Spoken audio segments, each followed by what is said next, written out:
Your team every day.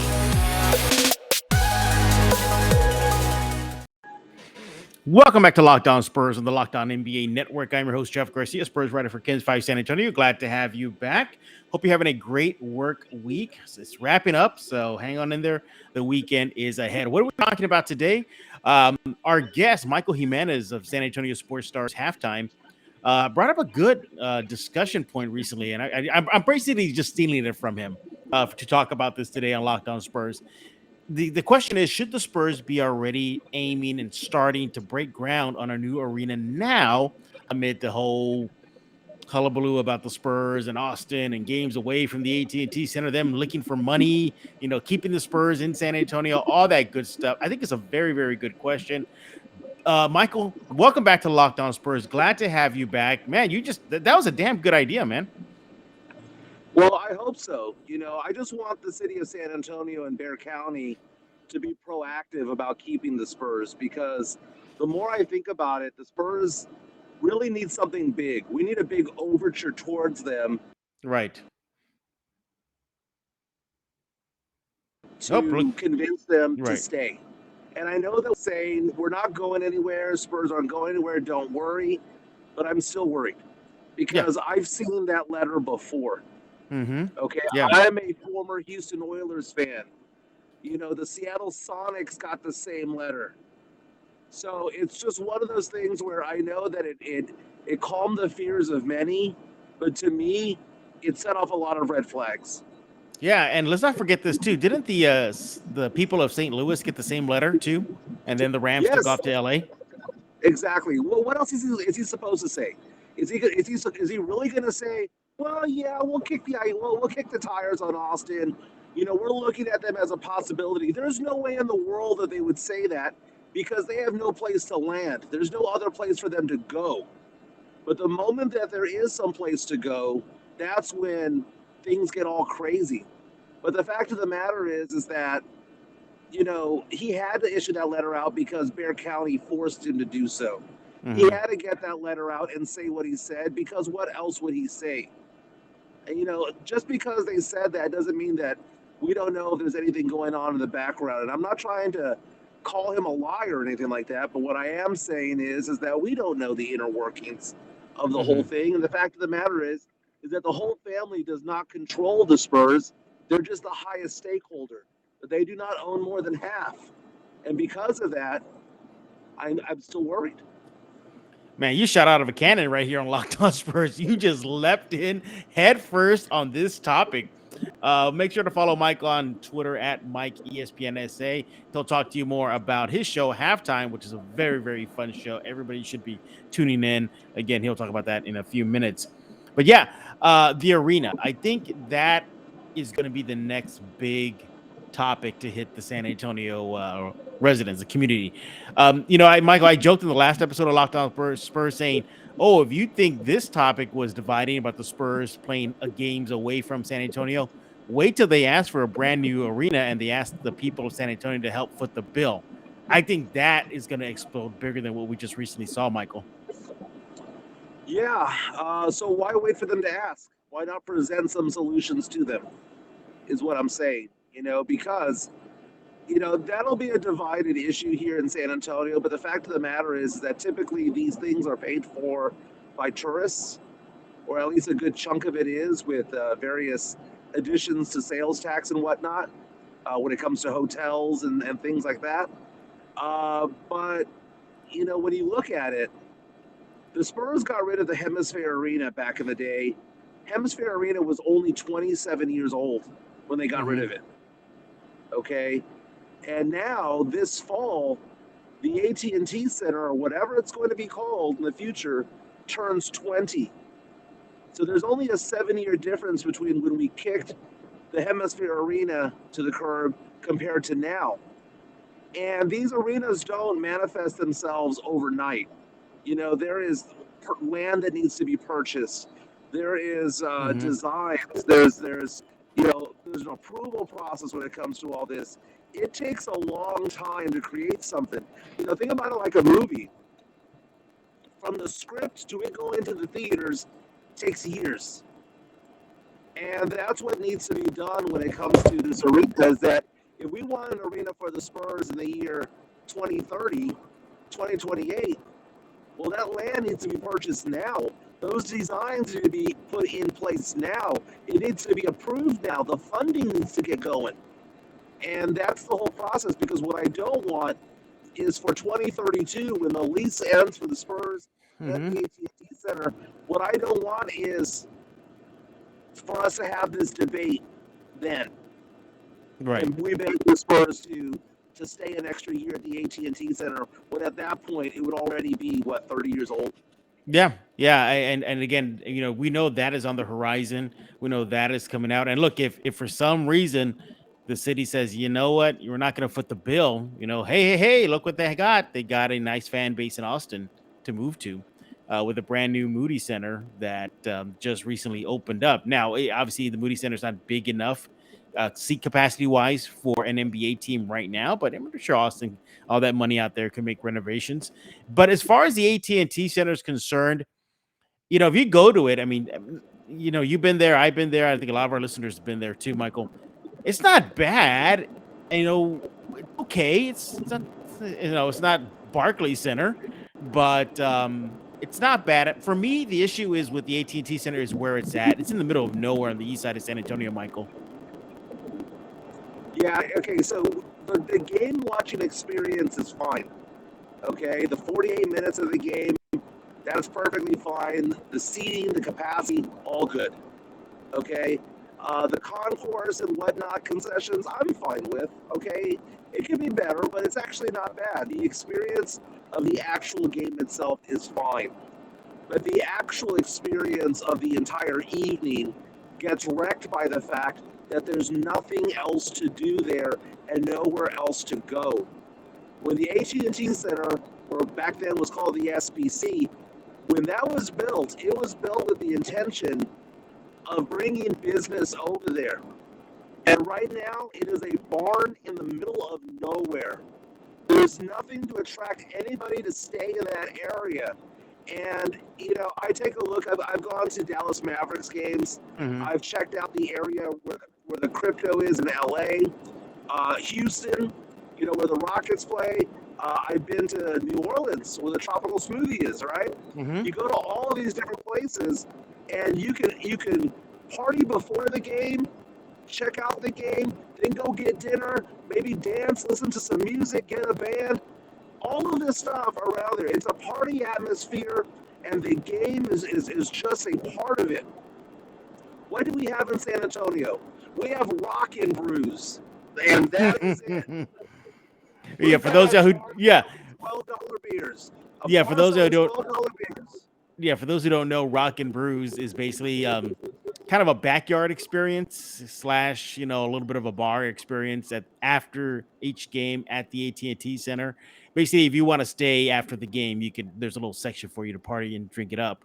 But that's it. Yeah. And again, for those who've never been to San Antonio or the AT&T Center is pretty much surrounded by a bunch of homes. That's it.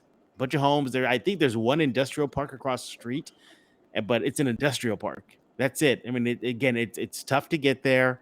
It's not anywhere close to downtown San Antonio. But Michael, I thought that's what the Alamo Dome was for, to home the Spurs there. No, you can't house an NBA team inside of a dome. Name one other NBA team right now that plays in a dome. I can't think of one. Yeah. Okay, back in the day, the Pistons played in one. But, the NBA experience is for an arena. And, again, the AT&T Center is actually not a bad place to watch a game.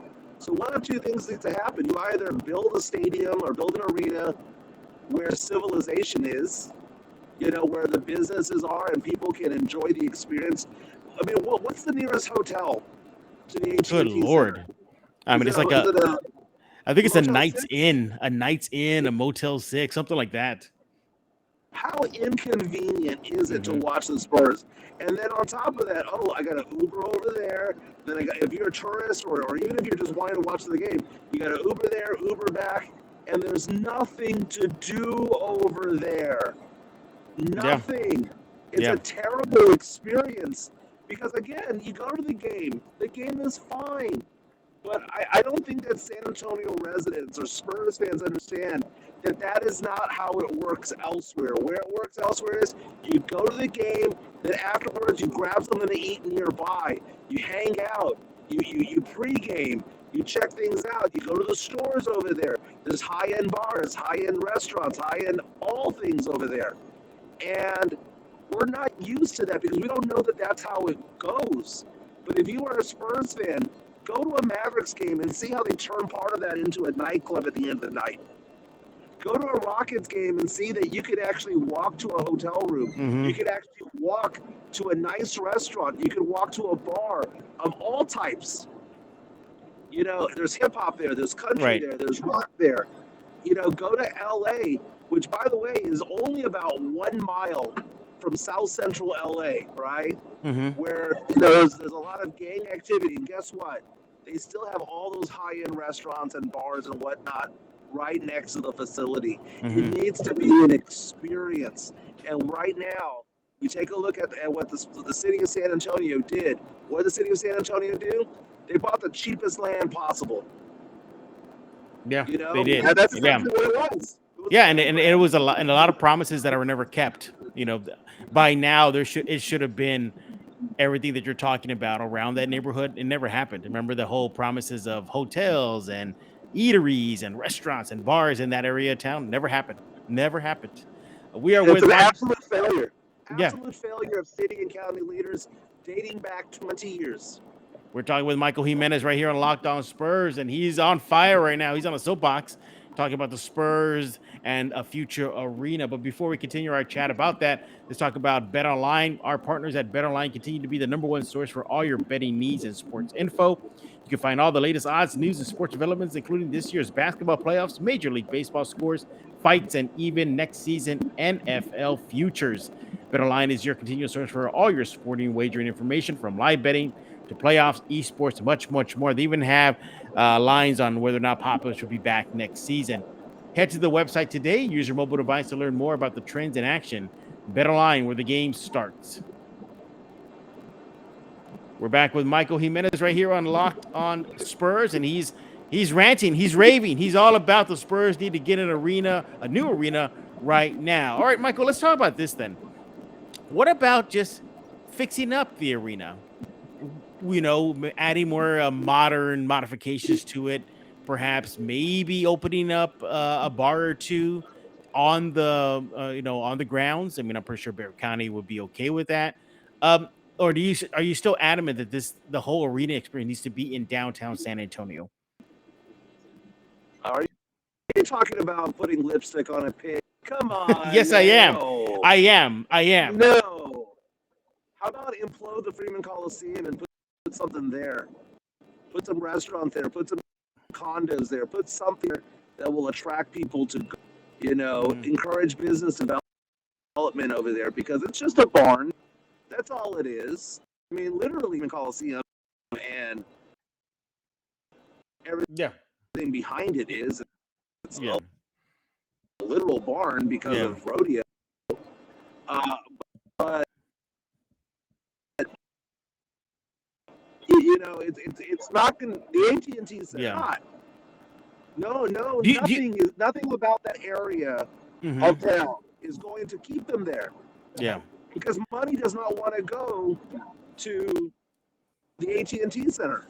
There's no restaurants there. There's no bars there. I'm sorry. Yeah. Do you think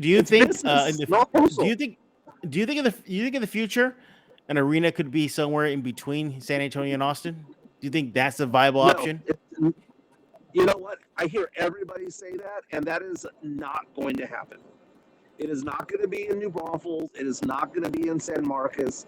It is not going to be in Buda. The Spurs will either play in San Antonio or Austin, because it is impossible to get to New Braunfels, San Marcos, or Buda from San Antonio or from Austin to get there in time for a 7:30 tip-off. Are we suddenly going not to mention tip-off to 9 o'clock? And not to mention too the fact that well, I don't know. I mean, probably not. But not to mention the fact how tough it is just to get to the AT&T Center at times. Imagine now going outside of San Antonio. That is something to consider. And you brought up a good point talking about how the city, needs to already start working with San Antonio Spurs to get an arena going. What is Jimenez's dream location for the Spurs? Obviously, he's downtown, but do you have anything in mind? What is your solution to this? Think of. Um, someone proposed to me on Twitter the idea of where the Institute of Texan Cultures is, and somehow connected to the convention center for parking purposes or whatnot. I don't know if that's viable or if it's large enough of a space, but that gets you closer to the hotels. It gets you closer to Mm-hmm. the Alamo Dome and the River Walk and stuff like that, and it's easily accessible by 7, right?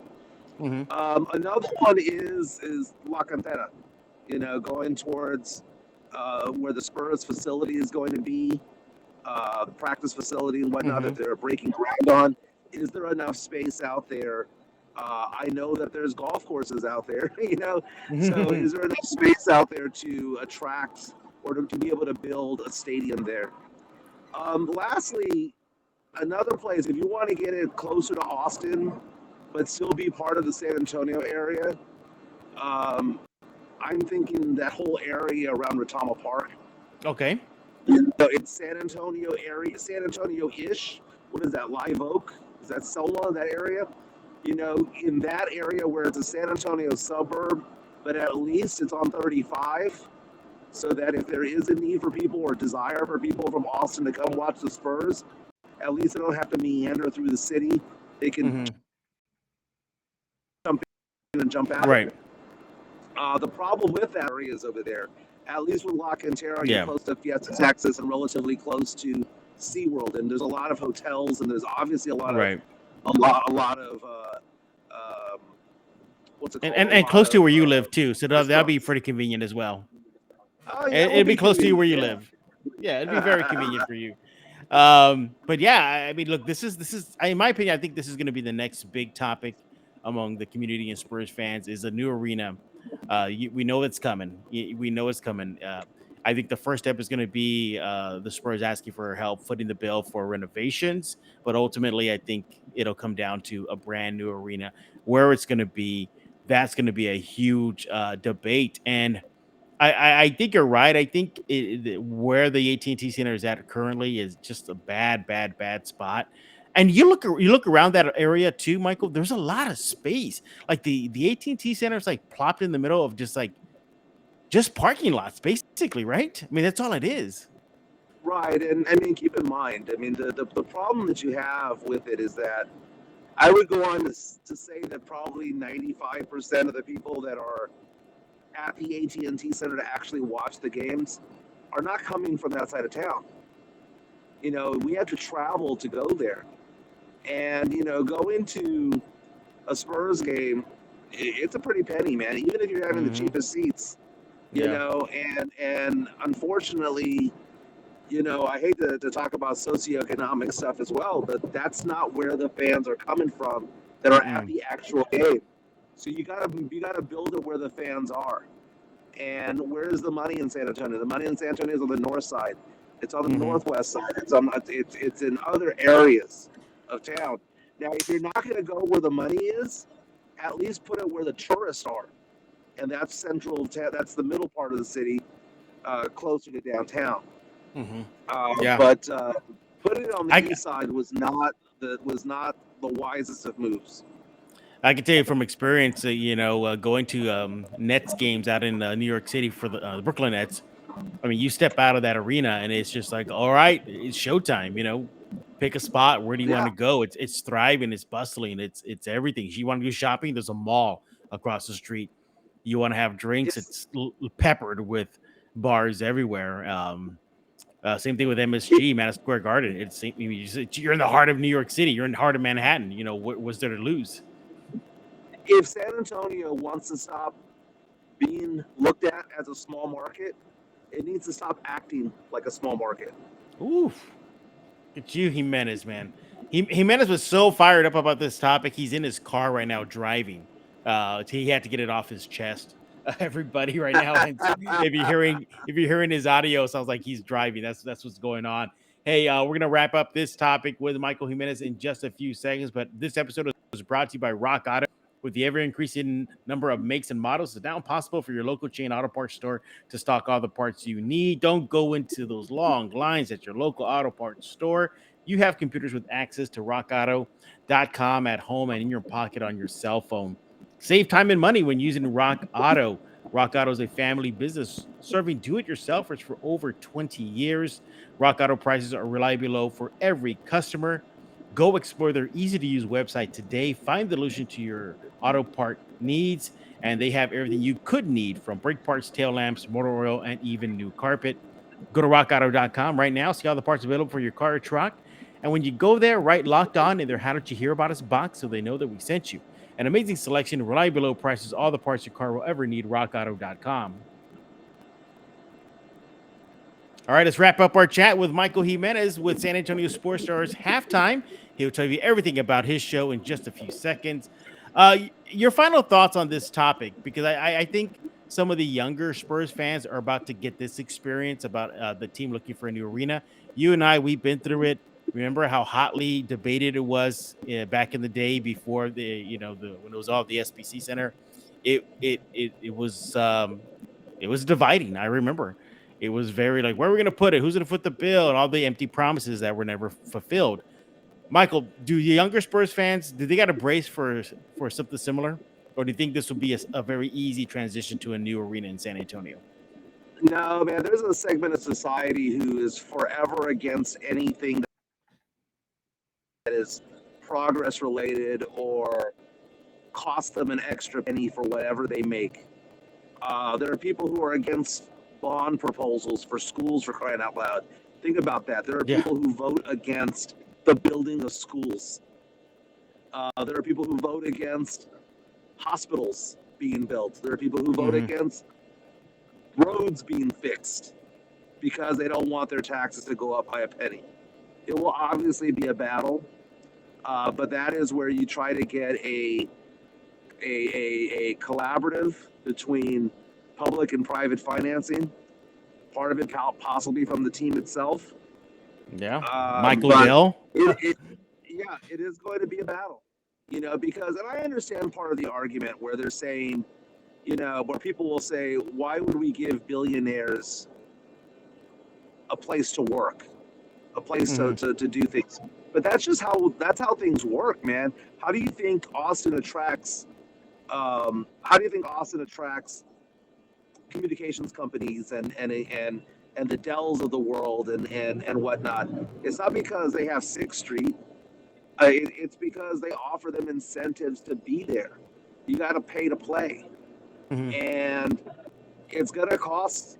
We're gonna. People that are gonna foot the bill. I mean, a lot of it's gonna be done by tourists, because that's what foots the bill of all things that we build. Yeah. When it comes to sports and whatnot. But there will always be a segment of society who will be like, well, just let them go. They already priced out the average working guy. Well, you know what? Even the average working guy can't go to the AT&T Center or can't go to whatever the new arena would be called. That doesn't mean that guy wouldn't watch them on TV, right? So because of that, I look at it. Can you imagine a city, San Antonio, 7th largest city in the country? Can you imagine us having 0 professional sports? Yeah, that'd be bad. I mean, we may as well be Midland, Odessa, San Angelo. We may as well be other parts of Texas that are really, to be honest with you, irrelevant when it comes to the landscape of big cities. It would be an embarrassment to this city to lose the Spurs. And I'm sorry that Peter J. Holtletter did nothing for me. Wow. Absolutely nothing. Well, I know you have a lot to talk about that still on your show halftime, but before I let you go, Michael, I have some issues with you too. I do. I gotta get this off my chest. So, look, there's something that's very near and dear to me, and that is the Star Wars franchise. I found out, and I'm assuming you meaning the 1977 movie, that you Yeah. gave Star Wars A New Hope a B minus. Is that true or is that a B? You did not give A it B at minus. least an A? No, I gave it a B minus. I mean, they Jimenez, tried. I flipped tables when I saw that. Oh, okay. Well, here's the thing, man. It's Keep in sacred to mind, me. the first Star Wars movie I ever watched was the one with Jar Jar. Okay, so that was my Then that introduction should to it should Star have Wars. boosted it up for you then when you watched A New Hope. I mean, I have seen how many have there been? There've been like If what, if talking about 9? movies, 9, then 9 total. Okay, so I have now seen 4. Okay, and The Empire Strikes Back was the best of the 4 that I've seen. Mm-hmm. Return of the Jedi was fine. I don't know, man. I just thought the original Star Wars was kind of hokey. I But see. then, I mean, I'm sure it was brilliant back in the day, but And I that's I where can't watch it with those eyes. and that's where I'm driving at because you got to give it. I mean, for a 77 movie with 1977 technology, it did pretty well. I mean, in that aspect, all things considered, now with CGI and computers and whatnot, things look amazing compared to a 77 movie. And you didn't see yeah, I guess it's hard for you because I watched it in It's a 1977 in the theaters, man. I well, correct me remember if I'm going. wrong. Correct me if I'm wrong. It's a movie about a guy who's in love with his sister, right? Is that I don't think George Lucas didn't think that ahead when he put it first together. I don't think he maybe thought that far well? ahead. Yeah.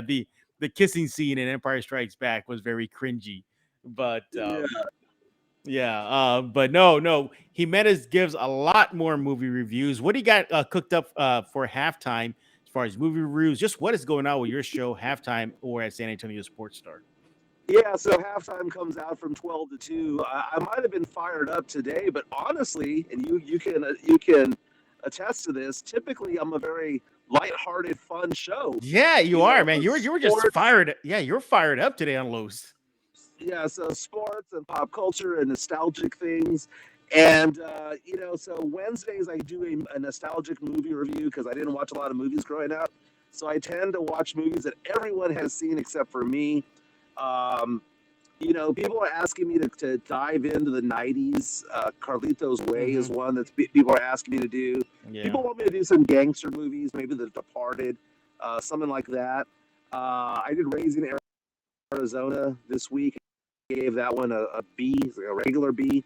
But no, the show's fun. I have Carolina Teague on with me on Tuesdays, Rudy J on Wednesdays. Pledger's with me a day or two out of the week, and then I fly solo a day or two. It's just a fun time, and I think differently than most others when it comes to sports and pop culture and whatnot. And one thing is that none of it's contrived, man. It just is what it is. So hey, Jeff, someone asked me the other day, or reached out to me and said, I know you think this through, and you try to rile people up and all of this different stuff. And what's funny about it is that I think people give me too much credit, thinking that I'm smarter than what I actually am. I am not that smart Yeah. sometimes. When No, I no. go on a rant, I didn't write the rant. Sometimes I just start getting pissed off, and I happen to have a microphone in front of me, and I just keep going. Yeah. Uh, That you do. but That you do. future movie reviews will include some 90s gangster classics and possibly at the end of summer, Transformers 1986. That's on the ban list. That's on the ban list. Don't do it. Don't do it. Don't You do know it. what? Spurs Twitter has been giving me crap ever since DeJounte Murray banned me on Twitter. So I might need to go back on that promise. You can't do that, man. I'm begging you, don't do it. For your own safety, don't do it. I've already seen half of it, man. Oh no! Hey. Okay, what do you think about the music though in that movie? It's pretty cheesy and hokey '80s, isn't it? Oh no, it's gonna get added bonus points for the I'm music. dreading the point where I think you may bail on it. I'll give you a heads up. There's a musical number in it. Be ready Oh, for it. nice. Okay, Yeah. it's Yeah. I already think better. I think It's that's when already you might bail. You might bail. You know what? it's, No, screw this. it's already better than Warriors. It's already better than Big Trouble in Little China because those movies that y'all recommended to me sucked bad. He is Michael Jimenez. Make sure to listen to him on halftime over at San Antonio Sports Star. Follow him on Twitter at Mike ESPN. Subscribe to Locked On Spurs wherever you get your favorite podcast. Google Play, Stitcher, iTunes, now on YouTube. Again, we got to keep it a little short because Jimenez has to get ready for his show, halftime, which is about to start. Well, probably started by the time you're listening to this show. So you want to put a pause on this show and then check out Jimenez as he does his thing over there at San Antonio Sports Star. Michael, always a pleasure to have you on. You know, you have an open invite anytime you want to rant like you did today. And boy, did No you get on worries. your soapbox today on Los, man. Woo, you came out of the. Usually we have a little fun to start the show, man. You just shot out of a cannon. Like, boom, I want to get into this. So, again, he is Michael Jimenez. Again, follow him on Twitter at Mike ESPN SA. So, for Michael Jimenez, I am Jeff Garcia. We're going to put a lock on this episode of Locked On Spurs.